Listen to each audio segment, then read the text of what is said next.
Ya, Assalamualaikum. Boleh dengar suara saya dengan jelas tak? Boleh dengar suara saya?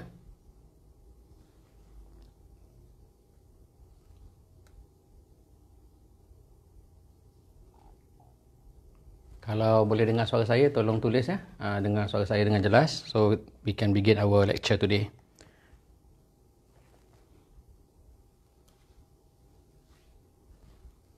Okey. Okey, terima kasih. Jadi, kita pagi ni, kita akan sambung our lecture on, we are still on topik nombor 2 topik nombor 2 iaitu we are still on topic number 2 iaitu the concept of risk return. Yesterday we talked about the concept of risk return trade off, and then kita juga discuss dalam kelas malam tentang why do we create a portfolio. Basically the idea of creating a portfolio is for the purpose of risk diversification, mempelbagaikan risiko. Jadi pagi ni kita akan bercakap tentang how to calculate the standard deviation of a single asset. How to calculate a standard deviation of a single asset. As I mentioned in my yesterday's lecture, standard deviation is a measure of risk. Okay. Just semalam saya dah cakap ada risk, ada dua. There are two types of risk. Yang pertama dia panggil systematic risk. The second one is unsystematic risk. So when you add together systematic risk and unsystematic risk, it becomes total risk. Kalau you you follow saya punya lecture semalam, semua ni ada. I have discussed this in my yesterday's lecture. Jadi beta is a measure of systematic risk. Standard deviation is a measure of total risk. Total risk is systematic risk plus unsystematic risk. Okay, hari ni kita nak belajar bagaimana nak calculate standard deviation, which is total risk lah kan, standard deviation of an individual asset dulu. Kemudian kalau masa mengizinkan, tengoklah, rasa-rasa macam tak sempat nak habiskan hari ni. Kalau masa mengizinkan, kita akan masuk pula bagaimana nak calculate standard deviation of a portfolio. Okey.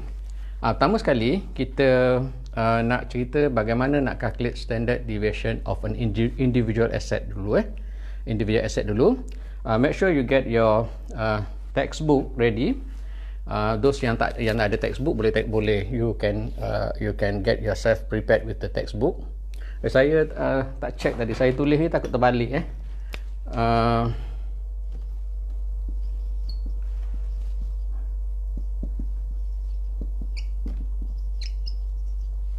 Individual asset. Kadang-kadang saya letak setting kamera tu dia terbalik. Tengok dulu. Okey, tak terbalik. Standard deviation of an individual asset. Dan kita, siapa yang ada textbook ni, you boleh buka textbook ni and calculator. Be prepared with calculator. Those yang tak ada textbook, semalam saya dah hantar pada you through WhatsApp all the important pages of the textbook yang it will probably help you to follow the lecture lah. Okay, before we can calculate the standard deviation of an individual asset ni, you kena calculate return dulu. So return ataupun pulangan. Okay, kenapa kita kena calculate return?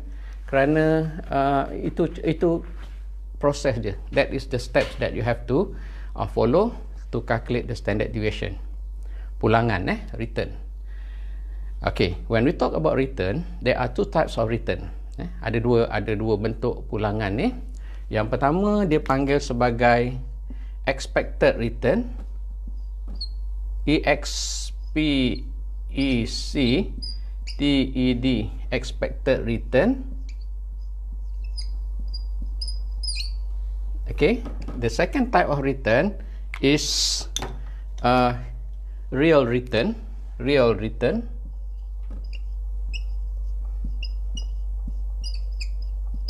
Yang saya juga panggil dengan nama historical return.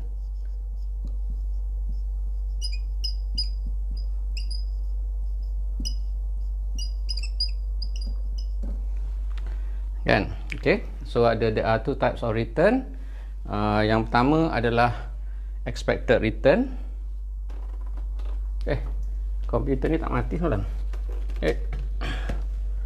Yang pertama adalah expected return ataupun pulangan yang dijangka. Dan yang kedua adalah real return ataupun pulangan sebenar, atau saya juga panggil expected return. Okay, the beauty of following the lecture through video adalah buruk dan baik dia adalah you can watch it again and again, and then you can pause. You can pause. Nak tulis nota ni tak terkejar-kejar lah kan. Yang pause, mungkin masa pause tu mulut saya tengah-tengah ke, macam mana ke, you sampai you boleh bilang berapa gigi saya dalam mulut tu. Yang tu satu lagi lah yang saya amat-amat takuti bila saya buat video ni kan.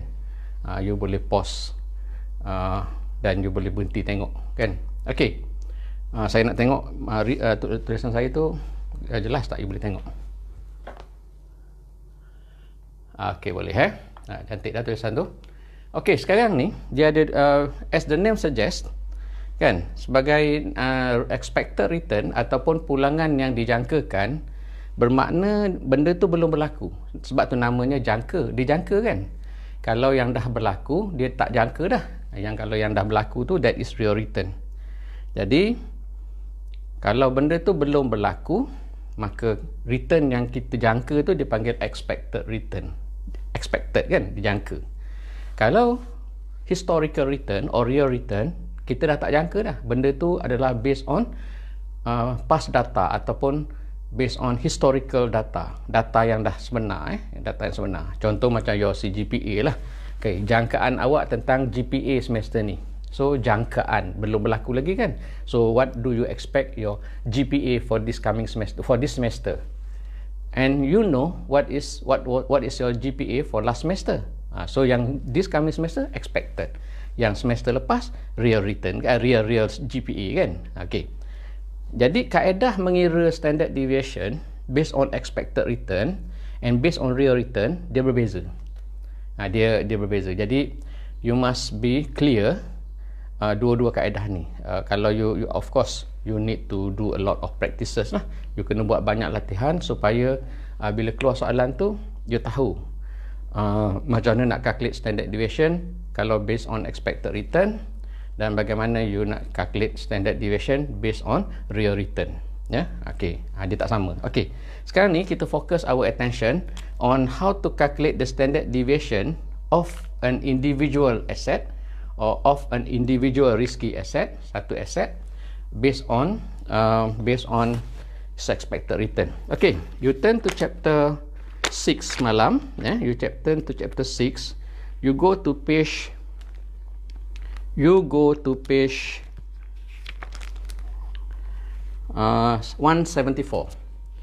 Page 174.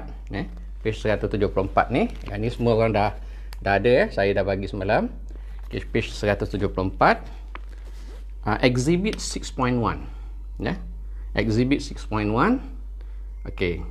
Semua dah dapat. Okay. Kalau dah dapat, maka kita akan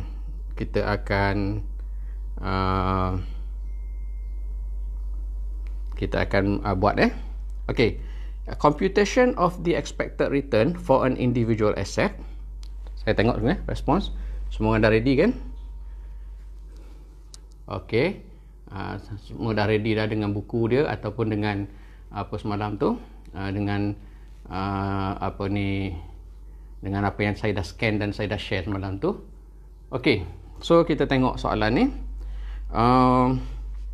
Computation of the expected return for an individual asset. So on the left column dia ada probability, kebarangkalian dan kemudiannya on the middle column yang kedua ke tengah tu, tengah adalah possible rate of return, kemudian expected security return. Okey, cara nak baca maklumat ni, this is an individual asset kan, satu aset saja. Cara nak baca maklumat ni adalah, if you were to invest in this asset or in this stock, ya, asset ni mungkin stock lah, mungkin bond kan, mungkin share, mungkin bond, kita tak tahu. Jadi ada 35% ke barang kalian untuk you mendapat 0.08% pulangan. Saya kena check lah sama ada 0.08% ni saya check kejap rasa macam 0.08 multiply by 0.35, dia dapat 0.028. Jadi sebenarnya ada typo kat situ, ada kesilapan. Saya rasa tak ada kesilapan, bukan kesilapan lah, betul juga tu kena. 0.08 tu adalah sebenarnya adalah 0.08% lah kan. Jadi cara dia adalah, kalau you labur dalam saya tarik balik, saya kata ada kesilapan tadi, sebenarnya mungkin tak silap lah, mungkin buku ni betul. Kalau you labur dalam this asset, when we say asset, we do not know whether this is a share or this is a bond. Kita tak tahu, tapi kita assume katakanlah this is a stock or share.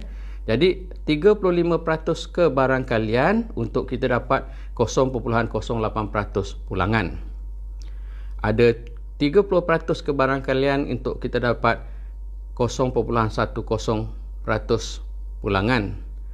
20% ke barang kalian untuk kita dapat 12% pulangan, dan 0.15% ke barang kalian untuk kita dapat 14% pulangan.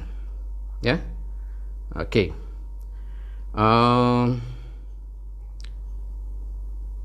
Jadi untuk mendapatkan expected security return, you multiply dua kolom ni, ya. Contohnya macam 0.035 darab dengan 0.08, ya. 0.35 darab dengan 0.08, you dapat 0.028 kan. So 2.8%. Yang barisan yang kedua, 0.3 multiplied by 0.1, kita akan dapat 0.03% dan sebagainya, ya. 0.03% dan sebagainya. Okey, seterusnya kan. Okey, so you multiply the first column with the second column, you dapat the third column, darabkan tu. Kemudiannya you campurkan semua yang dalam kolom 3 ni, ya. You campurkan ke semua dalam kolom 3, nampak tak ke dalam kolom 3 ni, maka you akan dapat 0.1030 ataupun 10.3%, ya. Jadi the expected return for this individual asset is 10.3%. Okey, senang kan? Jadi ini adalah how to calculate the expected return of an individual asset, ya. Expected return of an individual asset. Saya rasa everybody can follow this, tak ada masalah, ya. Darabkan saja dua tu dan dapat. Okey. Seterusnya, bila kita dah dapat expected return of an individual asset tu, kita kena follow some steps, ataupun some steps supaya membolehkan kita mengira standard deviation of the individual asset. You turn to page 175, muka surat sebelah dia tu, page 175 ni. You turn to page 100, nampak kan, page 175 di sebelah je lah, page 175. Okey. Kalau di sini you perhatikan ada 2, 4, there are 6 columns altogether. Ada 6 lajur. In Malay lajur. There are 6 columns, 2, 4, 6 columns. Dan sekarang ni kita tengok satu persatu kolom-kolom ini. Ya, kolom-kolom ini. Okay, we go into the first column dulu. Kolom yang pertama ni, kolom yang pertama masuk ke ni, kan? This is the first column. Kita tengok possible rate of return. Possible rate of return. Ini adalah sebenarnya copy paste daripada kolom kedua tadi tu. Kalau you tengok kolom kedua dalam exhibit 6.1. Ya, kolom kedua dalam exhibit 6.1. Kan, possible rate of return. 8%, 10%, 12% dan juga 14%. Ya, 8%, 10% dan sebagainya. Sebenarnya yang saya kata silap ni macam ni tau. Ya, memang saya rasa technically ada silap. Kalau 0.08, 8%, you tak boleh tulis sini 0.08, patutnya percentage ni kena buang dah. Tak boleh. Sebab kalau nampak tak ni? Kalau percentage ni ada, dah jadi 0.0008%. Kan? Sepatutnya you kena buang tanda persen kat sini ni. Sebab persen kat atas ni kan dah ada dah kan? You kena buang sini. Dia silap kat situ. Kalau saya rasa kalau earlier version dia tak ada persen tu. Ada kesilapan type kat situ.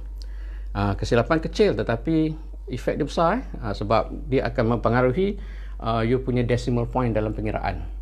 So sepatutnya lah, in my opinion, sini patutnya 0.08, tak ada peratus lah kat sini. Kan? Okey, tak apalah.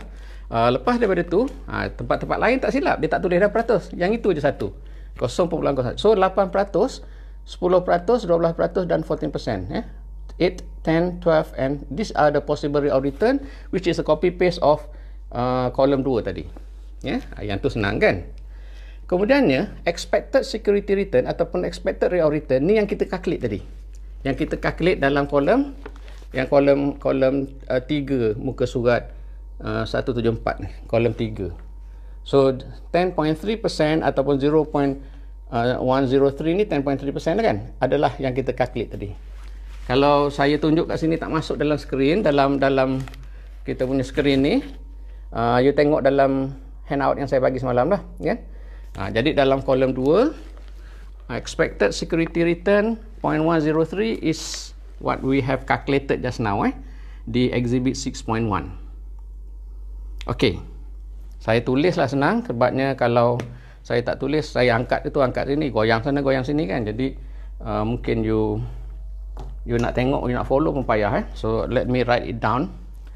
Dan saya dah beli duster. Pakai kertas tisu tu nampak tak profesional kan. Duster saya beli di SMO.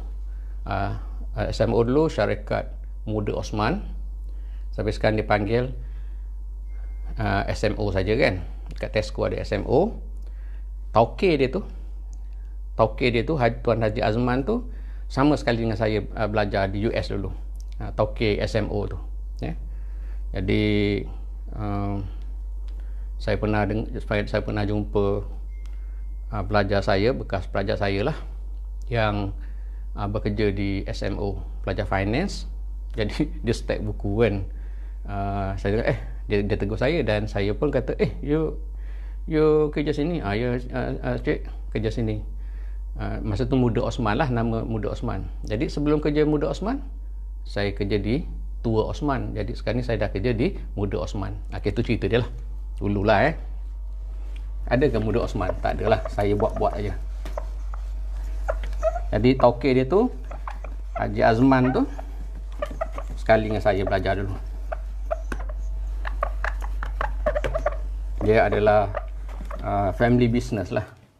Daripada family business dia. Okey, untuk mudah lah daripada saya angkat kertas ni, angkat buku ni, awak pun payah nak tengok. Jadi kalau you tengok di sini, in exhibit 6.3 kan,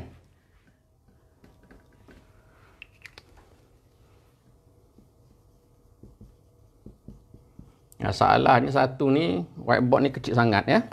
Jadi whiteboard ni kecil sangat, tapi tak apalah. Exhibit 6.3, kalau you tengok, adalah possible rate of ada 6 kolom. So sini possible return,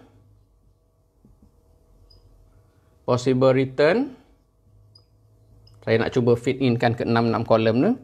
This is expected return. Kemudian kita ada RI minus E RI. Kemudian kita ada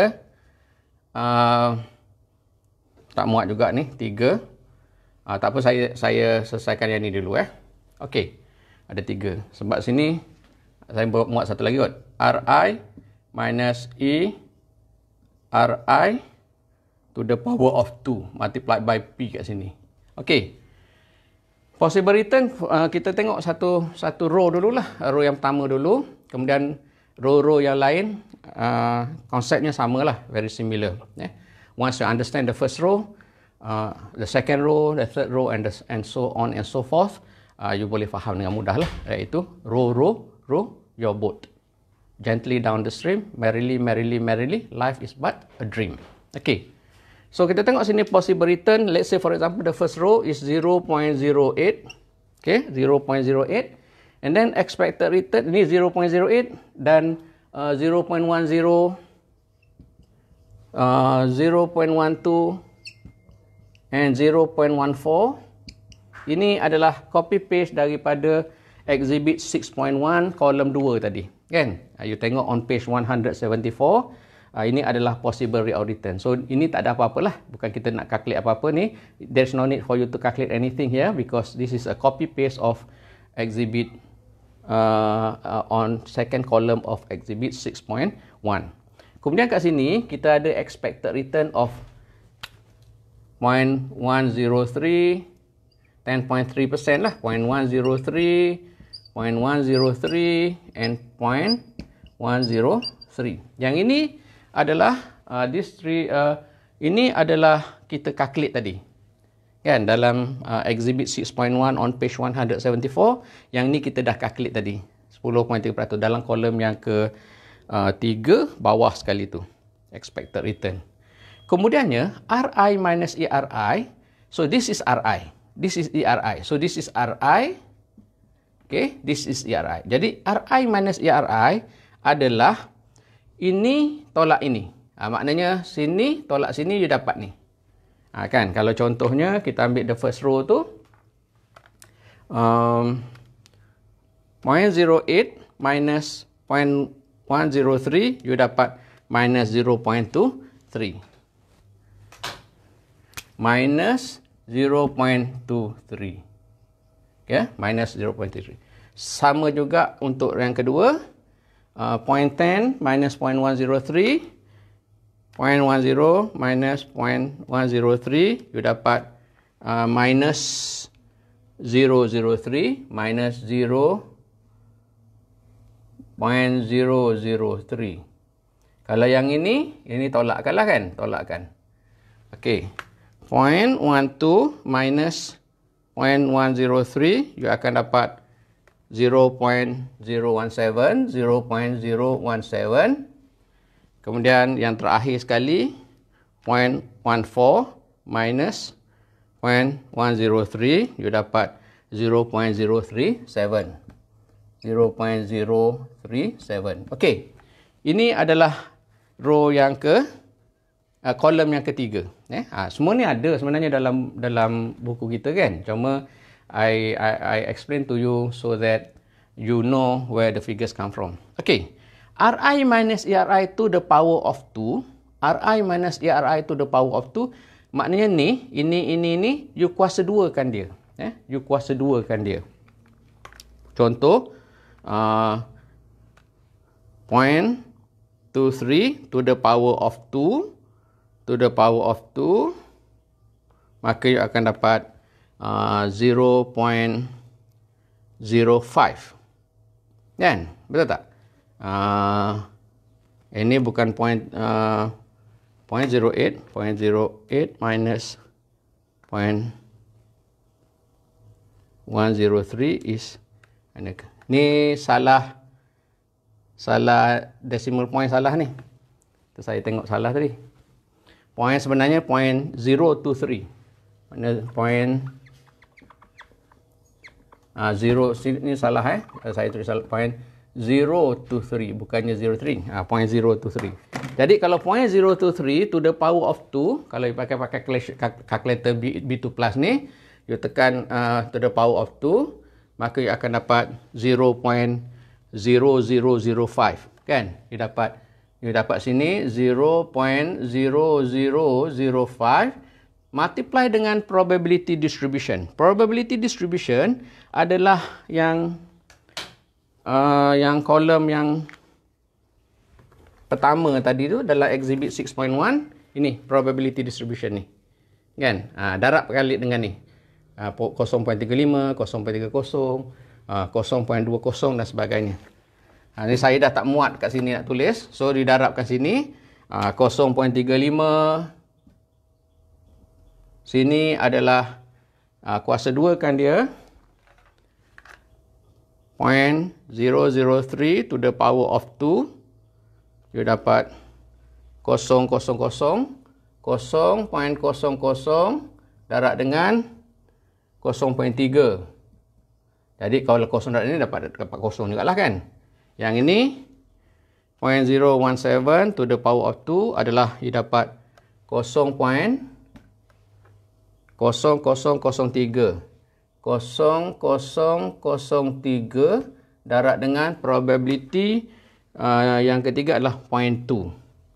0.20, dan yang ini yang terakhir adalah 0.037 to the power of 2 is 0.0014.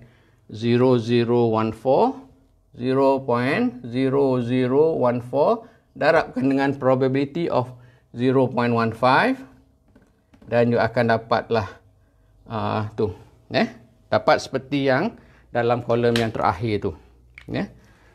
Ni saya tak, sebab whiteboard saya ni tak muat, patut saya tulis balik ni pula. Okey, so you dah akan dapat ni. Ni kan. So ni RI minus RI to the power of 2 multiply by probability, so you dapat all these figures yang terakhir ni dalam kolom yang terakhir, lajur yang terakhir, the last column. Okay, you add up the figures in the last column, campurkan semua, so you dapat di sini adalah 0.000451. 0.000451 ini adalah variance. Itu adalah variance. Kalau variance ni in Malay dipanggil varian kan. Kalau tak silap saya lah. The variance. Saya tutup dulu. Komputer saya ni kenapa dia hidup? Malah tak off.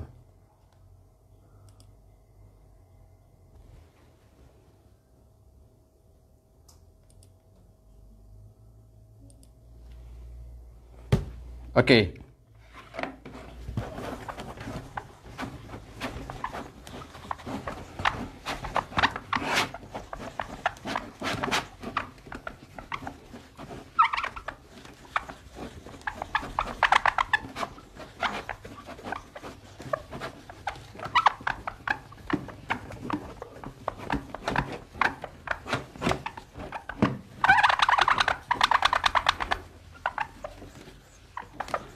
So once you have done the calculation, you get the variance.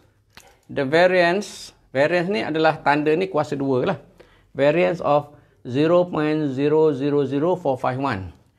0.000451. To get the standard deviation is the square root of the variance. So you akan dapat standard deviation adalah 0.000451. Cari dia punya standard deviation. You dapat 0.0212. 0.0212 or 2.12%. Okay. 2.12%. Okay. So this is the standard deviation of this asset. This is the standard deviation of this individual asset. So that is how you calculate the standard deviation of the asset. Okay. Do you have any question? Setakat ni, can you follow our discussion? Of course lah, Minta maaf lah dengan whiteboard yang kecil dan dengan saya kena tunjuk textbook kan dan sebagainya. Jadi the lecture is not that smooth lah. Tak berapa smooth, tapi you boleh tengok berulang kali, dan if you have any question regarding the lecture, you can always ask me, no problem. Okay, do you have any question up to this point? Okay, Nik Farina kata tak ada, orang lain bagaimana? Kalau ada siapa-siapa yang ada soalan boleh tanya before we move to the next apa ni part pula. Sebelum kita bergerak ke part yang seterusnya. Okay, if you do not have any question, itulah sebenarnya cara kita mengira the standard deviation of an individual asset based on its probability distribution. Satu saya lupa nak bagi tahu tadi, tapi yang ni ialah tidaklah, tapi saya lupa nak bagi tahu.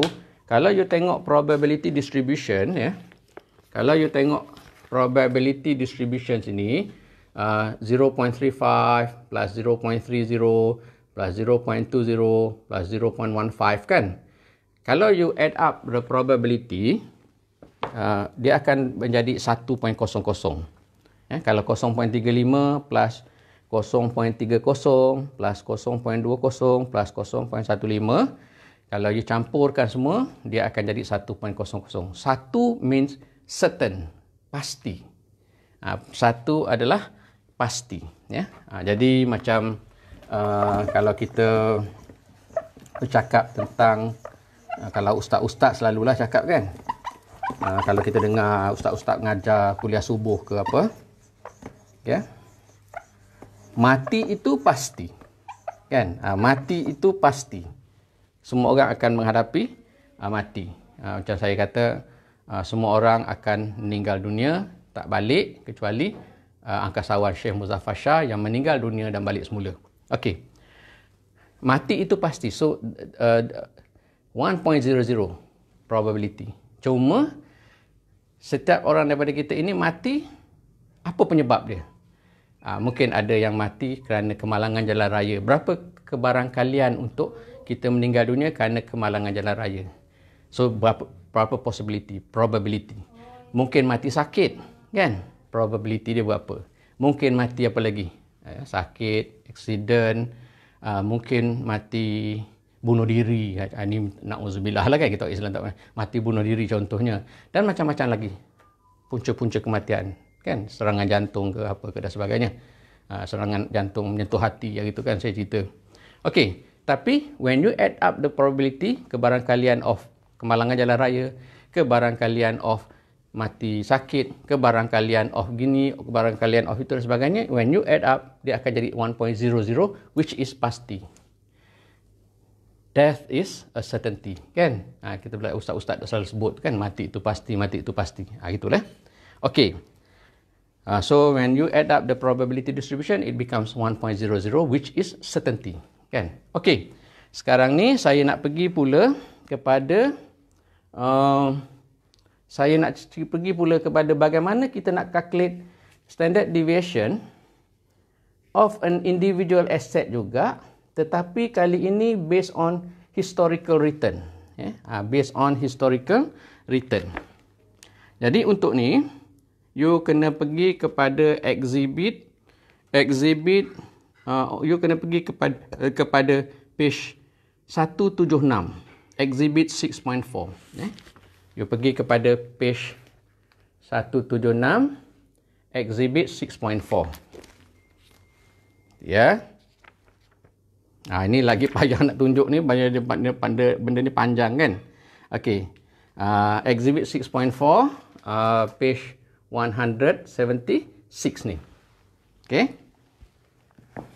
Kalau saya nak you focus your attention only, kalau kat situ you ada tengok listing of monthly rates of return for US stocks and bonds during 2016. 2016.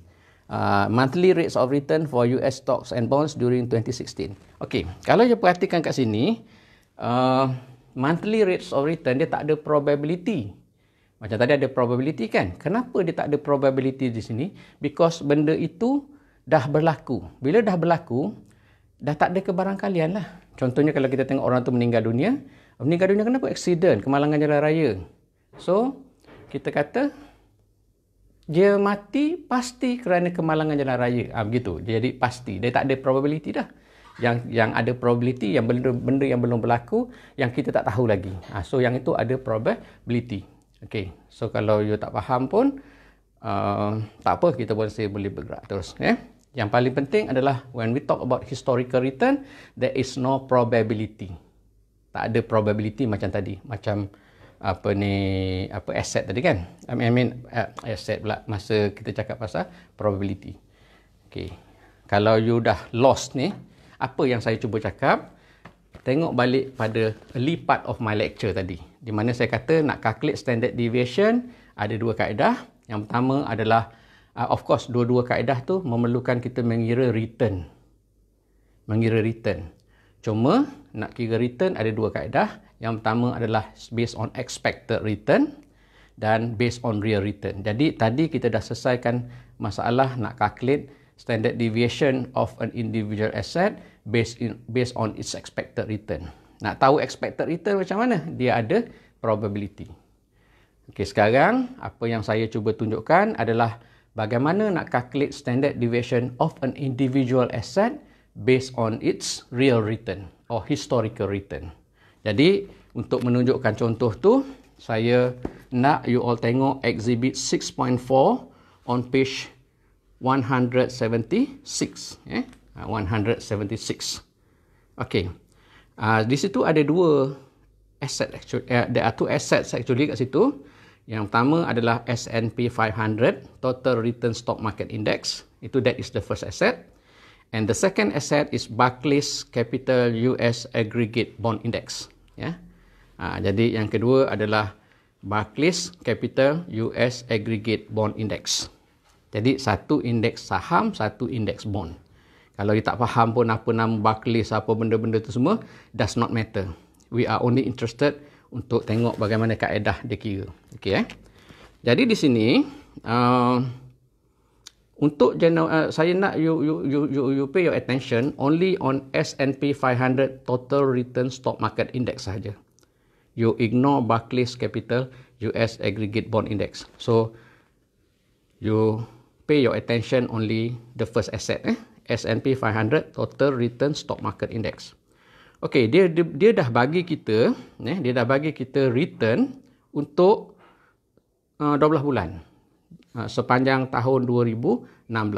Actually, untuk mendapatkan nombor-nombor ni pula, macam contohnya untuk Januari minus 4.96, untuk Februari minus 0.14 dan sebagainya ni, ada pula kaedah pengiraan dia. Tapi ni dia dah shortcut kan, dia terus tunjuk return ini. Kalau kita nak tahu kaedah pengiraan dia, hari tu saya ada tunjuk masa kita belajar pasal mutual fund, kita ada tunjuk kaedah dia. Tapi tak apalah, nanti kalau saya nak tunjuk balik semula, panjang pula cerita dia. Jadi berpusing-pusing kan. Jadi kita hanya terimalah figure yang diberi ini sebagai monthly return. Okey. Kemudian, you nak dapatkan mean. Mean is average. Mean is average return. Perkataan mean ni, dia satu purata, average, mean. Ada banyak makna. Mean carry so many different meanings. Satu mean, makna, maksud. What do you mean? Apa maksud awak? What is the meaning of this word? Maksud, mean. Satu lagi mean adalah macam pelik sangat. Don't be mean to me. Ataupun janganlah pelik sangat dengan saya ni. Kan? He is so mean. Kalau bahasa Inggeris kata, he is so mean. Jadi pelik sangat ni. She is so mean. Kan? Satu lagi macam zalim pun mean jugalah. He is so mean to me. Dia zalim sangat kat saya. Zalim yang macam dia torture kita mentally, mentally dan sebagainya. Kan? Okay, itu mean juga. Ataupun pelik sangatlah. Pelik pun bagi mean juga.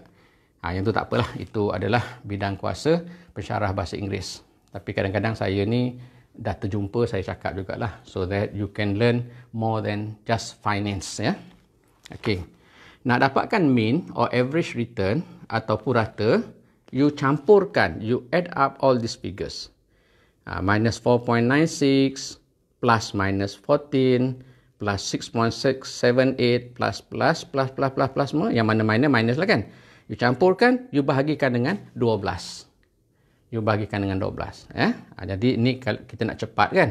Jadi mungkin saya tak tunggulah you kira benda ni. Kita assume pengiraan je ni betul. Tapi nanti bila dah lepas lecture, you nak tahu betul ke tidak Cik Jais cakap ni, cara nak calculate mean adalah campurkan jumlah ini, bahagikan dengan 12, you boleh check lah.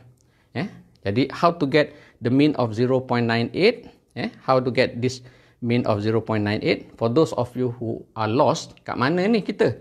Kita adalah exhibit 6.4 on page 176. Kita melihat kepada S&P 500 Total Return Stock Market Index. Jadi nak dapatkan mean, you campurkan monthly return tu, minus 4.96, minus 0.14, campur, divided by 12. 12 tu apa? Daripada bulan Januari sampai bulan 12, ada 12 bulan. You dapatlah mean of 0.98. Setakat mean ini, ada soalan tak?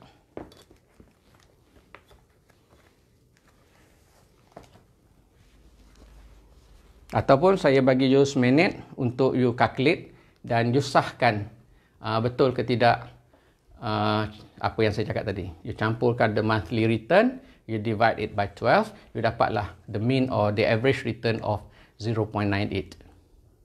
Ya. Okey. Ada siapa-siapa yang ada soalan setakat ni? Fik Azmi? Tak ada tadi kan. Yang ni tak ada. Tiada soalan lagi. Okey. Dia tiada soalan dengan tiada persoalan ni lainlah sikit, tapi lebih kurang lah. Tiada soalan, tiada persoalan. Okay, do you have any question?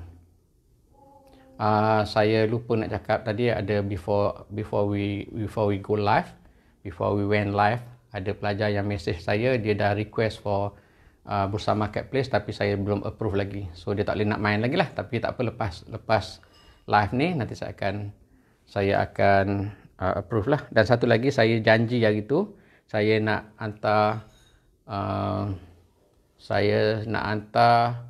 apa ni, rules of the game kan.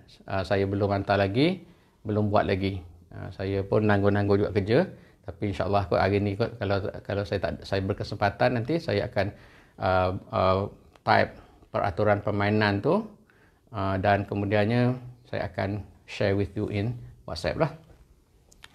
Okey, kalau tak ada, sekarang kita dah dapat mean ataupun purata 0.98 kan di muka surat 176.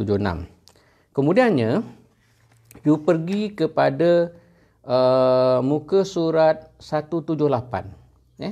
You pergi kepada muka surat bukan 178. You pergi kepada muka surat 180. Exhibit 6.9. Exhibit 6.9. You turn to exhibit 6.9 on page 180, page 180. Okay. Saya nak you perhatikan S&P 500 Stock Market Index tu. Okay. S&P 500 Stock Market Index tu.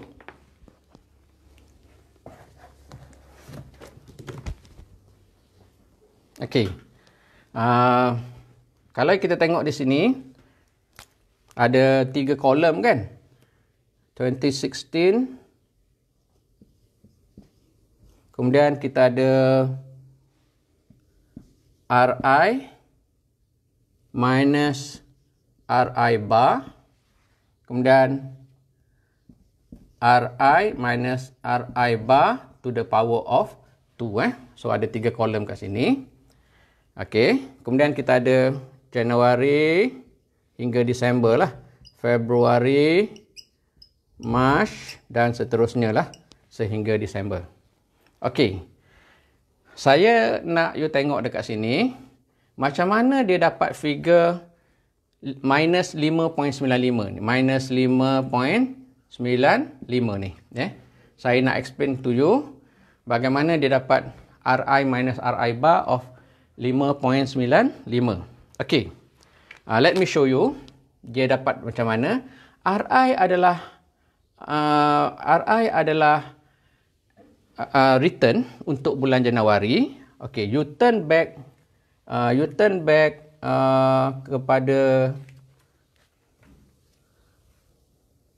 kepada exhibit 6.4. You turn back. Saya tak payah nak tunjuk-tunjukkan kamera ni, payah sebab gerak-gerak kan, you pun tengok pun tak apa sedap. Cuma you ada dah buku, you dah ada page number tu.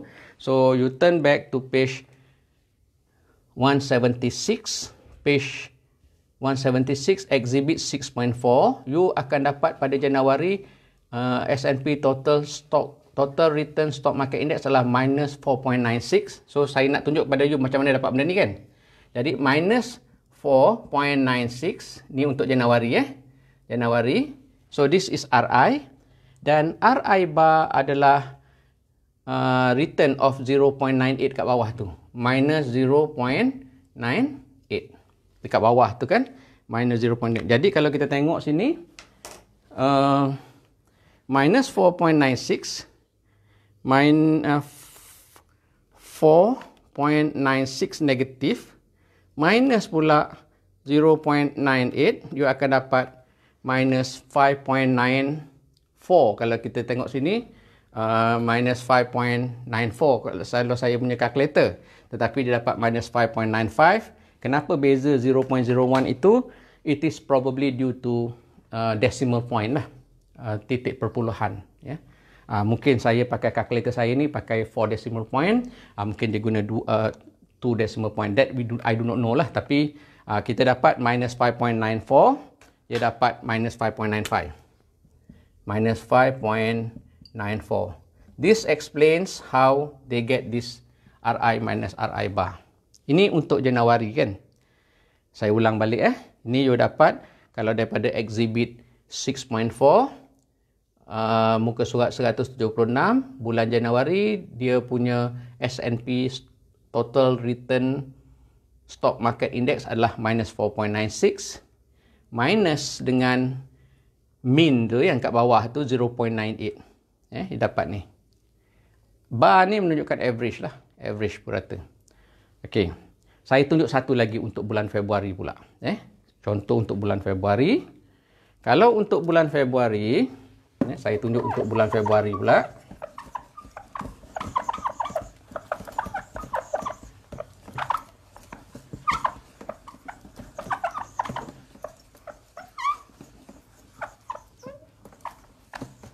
Kalau untuk Februari, dia punya S&P total return stock adalah minus 0.14 kan. Yang ini dia punya return for February, return for the month of February, minus dengan dia punya average return of 0.98. Okay, jadi 0.14 negatif, 0.14 negatif, minus pula 0.98, you akan dapat minus 1.12 kan. Minus 1.12, itulah yang kita dapat dalam minus 1.12 kat sini. Minus 1.12. So this figure lah yang kita dapat dalam exhibit 180 tu. Exhibit 6.9, muka surat 180, dia akan dapat untuk Februari minus 1.9, minus 1.12. Okey, saya tunjuk untuk Januari dan Februari. You can also buat yang lain-lain. You can other rows, row-row yang seterusnya you boleh buat di rumah. Sekarang boleh dekat rumah kan. You boleh tengok. Hopefully you faham lah macam mana dapat all these figures. Row-row yang seterusnya. Row your boat. Okey. Sekarang ini berbalik kita kepada exhibit 6.9 on page 180. Kolom yang seterusnya Ri minus Ri bar to the power of 2 ni, ni senang lah. apa yang you buat. Ni untuk Januari dan Februari saja saya tunjukkan. Yang lain-lain pun sama aja. Jadi you dapat tadi minus 5.95 dan untuk Februari you dapat 1.12. Minus kan, ada 2 minus kan. You kuasa 2 kan saja. Kuasa 2 kan saja. Jadi bila you kuasa 2 kan saja, maka you akan dapat 5.95 to the power of 2. You dapat 35.40. Dia dapat 35.36 kan? 35.36 dia dapat. Saya dapat 35.40. Dan untuk 1.12 minus 1.12 to the power of 2, you dapat 1.2544. Dia dapat 1.26. Kita dapat 1.2544. Dan sama jugalah. Awak macam saya kata tadi, kenapa dia punya nombor slightly different dengan apa yang saya dapat? It is probably due to the use of decimal points. Kita tak tahu buku ni dia calculate tu dia guna how many decimal points. My calculator, I set the decimal point at 4 decimal point, 4 titik perpuluhan. Dulu Lim Guan Eng sebagai masa dia jadi Menteri Keuangan, dia salah baca titik perpuluhan, jadi nombor tu lari lah kan. Sebab tu dia pun gagal sebagai Menteri Keuangan dan sekarang ni dia dah tak jadi menteri dah. Apabila Tun Mahathir letak jawatan. Okay? Dia gagal baca, dia silap baca titik perpuluhan. Okay? Titik perpuluhan itu penting. Okey. Jadi saya hanya tunjuk setakat 2 bulan sajalah. Januari and Februari. Tapi the rest of the months pun samalah.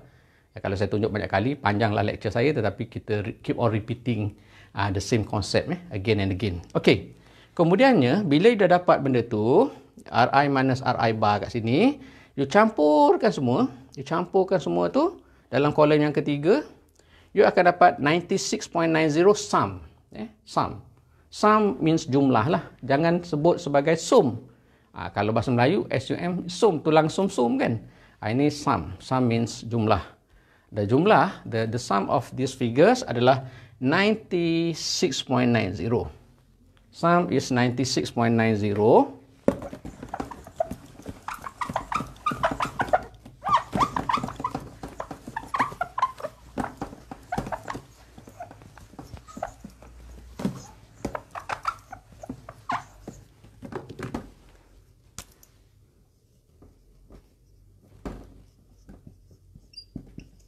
Okay, sum of 96.90. And to get the variance adalah sum divided by n minus 1. Apa maksud n minus 1? N is the number of observations. In this case, 12 bulan, so n adalah 12. 12 tolak 1, 11. Kan? Jadi kat sini, you akan dapat sum is 96.90 divided by 11 and you get, dalam buku ni you dapat 8.81. So this is the variance. This is the variance. And to get the standard deviation, macam tadi juga, sama juga. To get the standard deviation, you take the square root of the variance atau punca kuasa 2, 8.81, you akan dapat 2.97. Okay, 2.97. So this is the standard deviation of this individual asset. Ya. Jadi if you compare, kalau awak membandingkan dua kaedah tadi untuk mencari standard deviation, dia memang tak samalah, kan? Tak sama So you must master both techniques. Kena betul-betul faham dua-dua teknik ni, kerana dua teknik itu adalah berbeza. Masa bila bila kita guna yang tadi mula-mula tadi, masa ada probability distribution. Yang ini kalau sekiranya historical return. Okey, satu saya nak bagi tahu you lah. Nanti later on, for those of you yang ada beberapa orang yang dah fotokopi past semesters answer, ada yang datang jumpa saya photostat answer scheme untuk semester-semester lepas, dan mungkin you dah share lah among your friends. Sebenarnya kalau you tengok situ, dia tulis confidential for lecturers only. Ada orang kata salah pensyarah berkongsi answer scheme dengan pelajar. Tapi saya dah mengajar di UiTM ni dah lebih 30 tahun dan itulah yang saya buat. Setakat ni tak ada apa-apa tindakan diambil pada saya lah. Salahnya berkongsi answer scheme kalau dalam keadaan soalan tu belum diperiksa. In my opinion lah, dari sudut pandangan saya adalah kalau dalam masa kita dah buat soalan tu belum lagi student ambil periksa, ya, sebab kita buat soalan awal kan, awal semester, peperiksaan akhir semester. Jadi kita dah berkongsi answer scheme dan soalan periksa pada pelajar-pelajar. Yang tu memang tentu salah adalah kan. Boleh masuk jail di bawah OSA, Official Secret Act. Tapi kalau sekiranya peperiksaan dah dijalankan, kemudiannya pelajar pun dah jawab soalan, so saya rasa saya tak nampaklah apa salahnya kita berkongsi answer scheme dengan student, sebab answer scheme ni banyak membantu pelajar. Sebelum bila you buat di rumah, you tak faham, you boleh tengok answer scheme. Kalau tak faham juga boleh tanya lecturer, kan? Jadi saya tak ada nampak sebarang masalah berkongsi answer scheme untuk peperiksaan yang telah pun dijalankan. So that is my opinion lah, kan? Okay, tapi nak cerita pada you all, nanti bila you tengok answer scheme, when it comes to this topic, you kadang-kadang you perhatikan dia tidak bahagikan dengan n-1 tau. Dia bahagikan terus dengan n. Kadang-kadang sum dibahagikan dengan n. Kalau dalam contoh ini n adalah 12 lah kan. Answer scheme yang dulu-dulu dia bahagikan dengan n. Kenapa macam tu?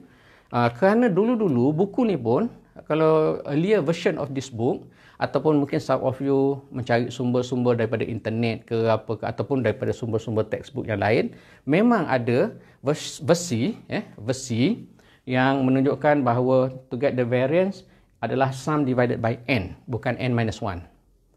Kan? Dia ada dua version lah actually. Macam cerita Misteri Delilah juga. Kalau siapa yang tengok cerita Misteri Delilah, Elizabeth Tan berlakon tu kan, dia ada dia ending dia tu ada dua version yang berbeza. Saya dah tengok dua-dua version lah dalam Astro. Okey. Adakah salah?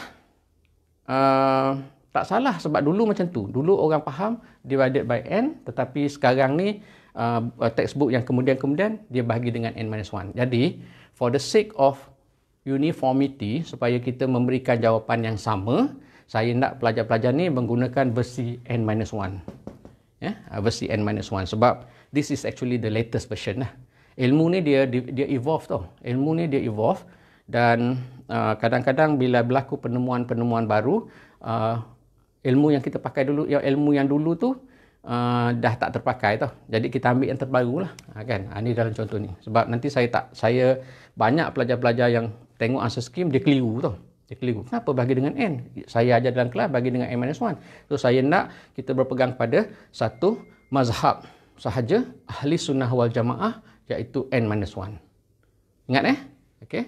Sebab kalau you gunakan version yang berbeza, of course you get different variance, different figure for variance, and different answer for standard deviation. Definitely your answer will be different. Tak sama Okay. Itu satu. Before I end this live, ada satu lagi saya nak cerita tentang the concept of coefficient of variation. Coefficient of variation.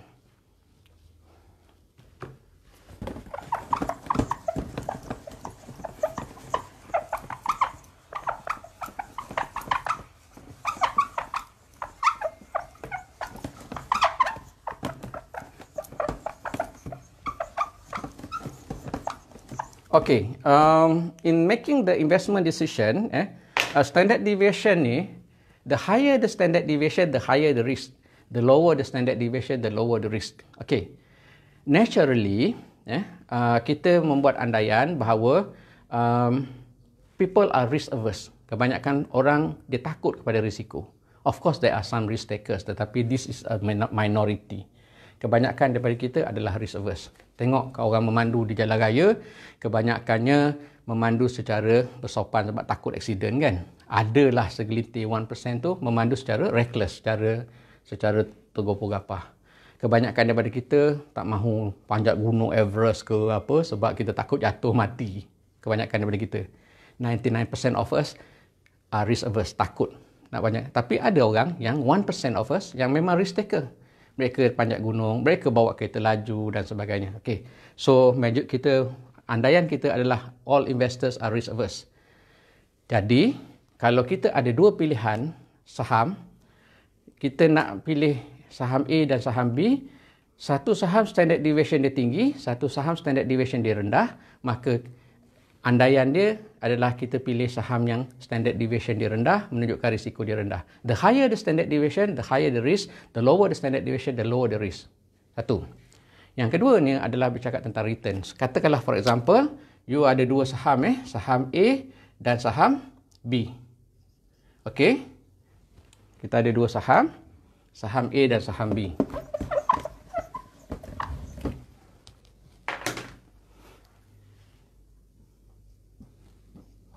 Kemudian kita ada expected return.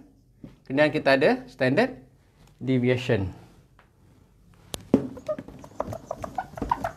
Saya kena ketepikan sikit sini sebab nanti kejap lagi kita ada expected return. Kemudian kita ada standard deviation.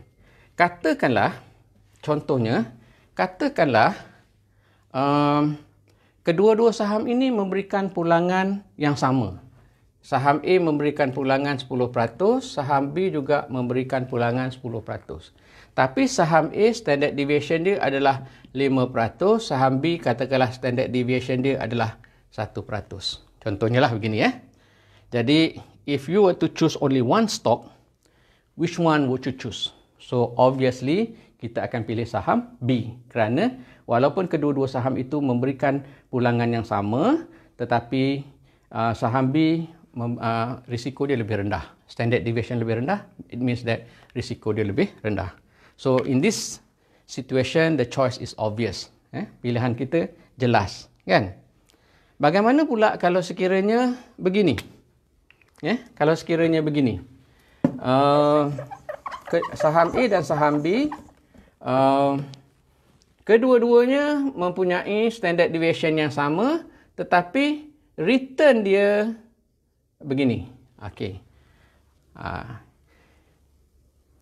Dua-dua standard deviationnya 5%. It means that they have the same level of risk.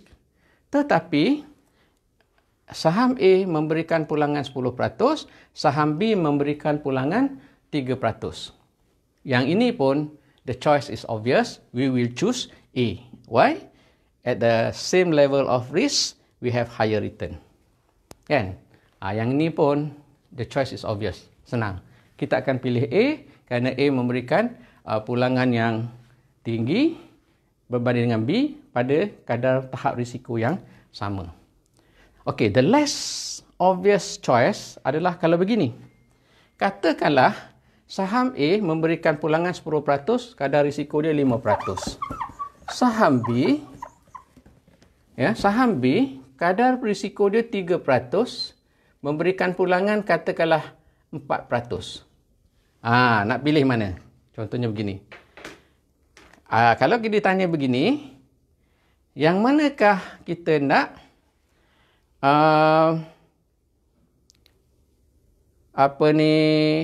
pilih saham A ke saham B?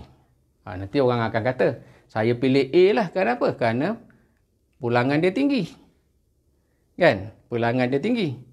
Tapi ada orang kata, saya pilih B lah. Sebab apa? Sebab risiko dia rendah. Jadi, dua-dua pihak ada point dia. Tetapi kita kena decide satu. Kan? Awak kata, kalau orang yang pilih A, dia kata return dia tinggi, tapi risiko dia tinggi. Saham B, awak kata risiko dia rendah, tapi pulangan dia rendah. Dalam keadaan begini, you need to use satu kaedah yang dipanggil sebagai coefficient of variation. Coefficient of variation.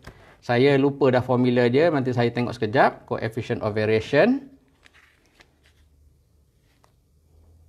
Takut saya balik. Saya ingat formula dia, tapi saya takut terbalik. Terbalik nanti salah. Okey. Coefficient of variation adalah standard deviation dibahagikan dengan expected return. So this is the formula of coefficient of variation. Coefficient of variation adalah standard deviation dibahagikan dengan expected return. Kalau in this case, untuk saham A, standard deviation adalah 5 dibahagikan dengan 10. 5 bahagikan dengan 10, you akan dapat coefficient of variation of 0.5. 0.5. Kalau untuk B, Standard deviation adalah 3, expected return adalah 4. 3 bahagikan dengan 4, kita akan dapat 0.75. Okey, sekarang ni, kalau kita gunakan kaedah coefficient of variation, cuba fikir secara logik. Let us think logically speaking. Kita nak coefficient of variation yang tinggi ke yang rendah? Ingat, standard deviation duduk atas, numerator, expected return di denominator. Ingat, standard deviation risiko, expected return pulangan. Risiko kita nak rendah, pulangan kita nak tinggi. It means that risiko kita nak rendah, figure atas kita nak rendah, figure bawah kita nak tinggi. It means that which one is better? The lower CV ke the higher CV? Jawapan dia obviously kita akan pilih the one with the lower CV. Sebab apa? Lower CV maknanya return berbanding dengan standard deviation adalah return lagi jauh tinggi kan. So the lower the coefficient of variation, the better it is. So this is how you make the decision kalau keadaan begini. Maknanya you tak boleh nak decide based on return and standard deviation kerana beginilah kan. Jadi you calculate coefficient of variation and we choose the one with the lower coefficient of variation, the lower CV. Coefficient of variation yang rendah adalah lebih baik. Okey, itu dia punya cerita. Okey, saya rasa setakat ni sajalah untuk hari ini. Dan besok besok saya ada sekali lagi appointment dengan doktor. So most likely saya tak boleh buat kelas on time, tapi saya akan buat kelas juga. Cumanya saya akan, kalau those of you yang boleh join, masuklah. Most likely saya buat lepas Zohor kot, after 2 lah mungkin, sebab appointment saya biasanya sampai tengah hari ya, kan, datang pagi sampai tengah hari. Dan walaupun saya tak ada students pun, tapi saya akan buat live dan saya save dalam group lah kan. Dan hari Khamis cuti kan, so kita akan cuti lah pada hari Khamis. Okay, until I'll see you again tomorrow. Assalamualaikum warahmatullahi wabarakatuh.